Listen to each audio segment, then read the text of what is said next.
Madame, Monsieur, bienvenue dans l'espace invité. À quelques semaines des examens, nous allons parler enseignement en compagnie de John Rizzo, auteur du livre Sauver l'école. Monsieur Rizzo, merci d'être là.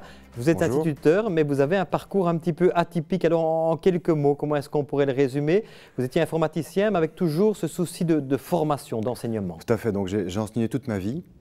D'abord à des adultes dans le cadre d'informatique de haut vol, si je puis dire en français, et qui m'a amené à revendre une start-up que j'avais créée. Alors là, j'ai eu l'occasion à 40 ans de me dire ce que j'ai fait avec les adultes, qui étaient vraiment très très innovants en termes pédagogiques, est-ce que ça marcherait avec des enfants? Et donc j'ai étudié tout ce que j'ai pu sur le système scolaire. J'ai rencontré tous les gens que j'ai pu, qui m'ont apporté leur expérience, qui m'ont vraiment enrichi. Et puis j'ai passé le pas, j'ai décidé, voilà, je veux voir avec des enfants dans une classe. Comment ça fonctionne? Et là, et c'est au cœur de votre livre, vous allez l'expliquer, le constat est là, vous partez de ce postulat, ce qui se passe à l'heure actuelle, 25 élèves dans une classe avec un prof, vous dites manifestement, ce schéma-là, ce système-là ne fonctionne plus. En effet, et on a essayé d'autres schémas au travers de l'histoire, mais on est toujours revenu à ce schéma parce que la société en avait besoin. On avait besoin d'une main-d'œuvre corvéable, qui fasse des tâches répétitives, d'une armée de fonctionnaires par exemple. Imaginons qu'il n'y a pas d'informatique, il fallait qu'elle soit très obéissante parce qu'il y avait une hiérarchie à tenir, on ne pouvait pas envoyer un email à une masse d'exécutants, c'était beaucoup plus compliqué que ça. Et donc, la société, si je puis dire, a résisté à d'autres pédagogies. Alors que maintenant, j'ai l'impression qu'au contraire, au XXIe siècle, avec surtout l'informatique, nous sommes prêts pour autre chose et on a besoin d'autre chose. Voilà, quand vous dites on a besoin d'autre chose, c'est en partie dans le livre, en tout cas vous partez chaque fois de cas concrets. Hein. Vous m'avez dit, on a préparé un petit peu l'émission, ça se lit comme un roman. Ce sont des cas concrets à partir de votre expérience?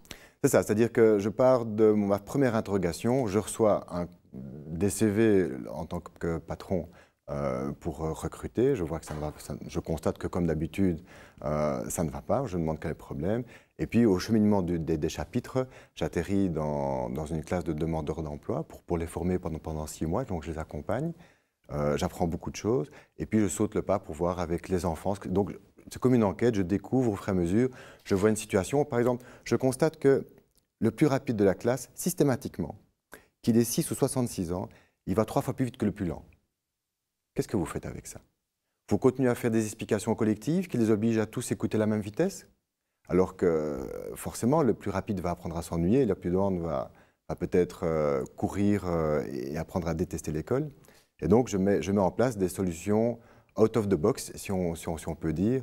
En fait, c'est un livre qui prend un regard extérieur et qui se demande la question, si vous avez une centaine d'élèves, donc 4 classes, à votre avis, combien est-ce qu'on paye d'équivalent temps plein, donc d'adultes, pour s'en occuper en Belgique? Je ne sais pas, 4... C'est la réponse qu'on me donne actuellement. En fait, c'est entre 9 et 13, selon qu'on est en primaire ou en secondaire, donc disons une dizaine. Une dizaine d'adultes qui doivent s'occuper d'une centaine d'enfants. Est-ce qu'il n'y a pas moyen de faire autrement que de les enfermer tour à tour dans une classe, la porte bien fermée, et le prof disant « assis, tais-toi et écoute ». Et ça, j'imagine, avec un constat comme ça, vous venez avec des idées comme ça, comment est-ce que, parce que vous bousculez évidemment les codes, vous bousculez vos collègues, comment est-ce qu'ils réagissent? Parce qu'il y a également quelque chose de rassurant d'être dans une classe fermée, avec la porte fermée. Oui, c'est un côté rassurant, un côté un peu profession libérale, si vous voulez, mais c'est un côté aussi extrêmement solitaire. Chacun sa croix. Ça ne va pas, tant pis pour toi. Et donc, quand on voit d'autres métiers où on apprend finalement en regardant le voisin, le collègue, hein, c'est en forgeant qu'on apprend à devenir forgeron, et je suis apprenti forgeron et je vois le forgeron à côté de moi tous les jours, toutes les heures, toutes les minutes. Ben, quand on est enseignant, on est vraiment tout seul. On voit éventuellement les autres à la salle des profs, à la récréation, voilà. pour discuter loisirs. Mais vraiment travailler ensemble, ça me fait penser à une école par exemple qui avait vraiment imaginé quelque chose d'innovant. Ils ont, en primaire, abattu les murs. Nous disons, nous on veut abattre les murs entre les classes. On a 3 classes ensemble et ils ont rassemblé 80 élèves. Et il y a 4 enseignants qui tournent, dont une néerlandophone, qui tourne sur les 80 élèves. Alors forcément, ces enseignants ne font plus d'explications collectives. Et chaque élève progresse à sa vitesse. Alors, mais effectivement, vous avez fait le constat, vous en parlez dans le livre d'une école du 19e, voire du 20e siècle, il faut passer au 21e siècle. Pour vous, alors, quel est le modèle actuel, le modèle qui fonctionnerait? C'est sans doute un modèle hybride. On voit par exemple, il y a de plus en plus de homeschooling. Avant, c'était réservé aux enfants qui dysfonctionnaient vraiment à l'école, qui se mettaient mettre à la porte et qui n'arrivaient pas à l'école à la maison, hein, pour que les gens comprennent Tout bien. à fait, oui. Maintenant, de plus en plus d'enfants de la classe moyenne, ils vont spontanément, et c'est un phénomène mondial. Il y a certainement une dose d'informatique aussi. Et c'est pas tellement... Ce que j'avais donné à ma classe, j'avais dit, ben voilà, débrouillez-vous pour apprendre, prenez le chemin que vous voulez, moi je donne l'objectif. Et j'avais donné des vidéos sur YouTube assez bien faites qui expliquaient la matière, le point de matière que je voulais qu'ils voient. Et ils n'ont pas du tout... Enfin, ils ont un peu regardé, mais franchement, c'est pas comme ça qu'ils ont voulu apprendre. Ils ont un peu regardé une première fois pour comprendre, mais ils sont surtout expliqués entre eux. Donc, je pense que l'école du futur, en tout cas qui devrait être actuelle, c'est une école où on est beaucoup plus actif et où l'élève n'est pas seulement un réceptacle, c'est-à-dire que il faudrait mettre moins d'énergie pour leur donner la matière et mettre plus d'énergie pour qu'ils apprennent. C'est ce que je veux dire. Voilà, quand je regarde une vidéo et que j'appuie sur le bouton play, c'est moi qui prends la matière. C'est pas je suis assis à cette heure-ci et on a des idées pour moi que j'allais faire telle photocopie ou j'allais voir telle leçon. Voilà, on arrive tout doucement au terme de l'entretien.